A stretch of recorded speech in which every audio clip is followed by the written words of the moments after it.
صدقني هذا الفيديو راح يطالعك لعالم ثاني بعيدا عن مشاكل التيك توك. هذا هدية لما يسمى عشاق.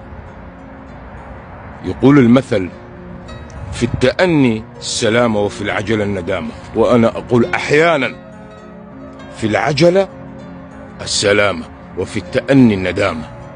كيف ذاك؟ أنا أقول لك شلون. اليوم إذا اثنين يحبون بعض، اسمع الفيديو يجنن. يحبون بعض ما يسمى حب طبعا. تشوفهم يدرسون ويدققون بتفاصيل بعض قبل الزواج. شو هي الأكلة اللي تحبينها؟ وهي تسأله شو هو اللون اللي تحبه؟ شو هي الأمر؟ يدققون بأدق التفاصيل كي يبنى قرار الزواج منهما على حسن تأني وبعدم استعجال. وإذا نجي للواقع اليوم نشوف أنه 99% من العلاقات الزوجية التي بنيت على حب قبل الزواج أو ما يسمى حب تنتهي بالطلاق. بينما بالوجه الآخر العلاقات التي تتم العلاقات الزوجية على الزواج التقليدي استمرت وبنت عائلة وبنت أولاد وأجيال وستستمر. طيب يا أستاذ عبد العزيز، ما هو السبب يعني؟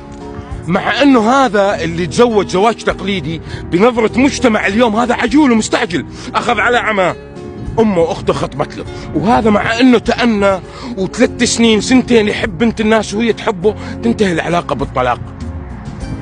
أنا أقول لك ليش. من جرؤ على شرع الله هو عجول وإن ظن بنفسه متأني. الأول هو وهي ظنوا أنهم متأنين بعدم اتخاذ القرار السريع. التأني بما يغضب الله عجالة. أما الطرف الثاني استعجل بما يرضي الله وإن كان بنظر المجتمع بأنه عجول. فمن استعجل بما يغضب الله هو عجول وإن كان يظن بأنه متأني. ومن استعجل واستمسك بما يرضي الله هو متأني وإن ظن المجتمع بأنه عجول. فلا تستعجلون بما يغضب الله كي لا يتأنى بكم الزمان، واستعجلوا بما يرضي الله وإن تأنى بكم المجتمع. شوف، حطيتك كلام زي الفل.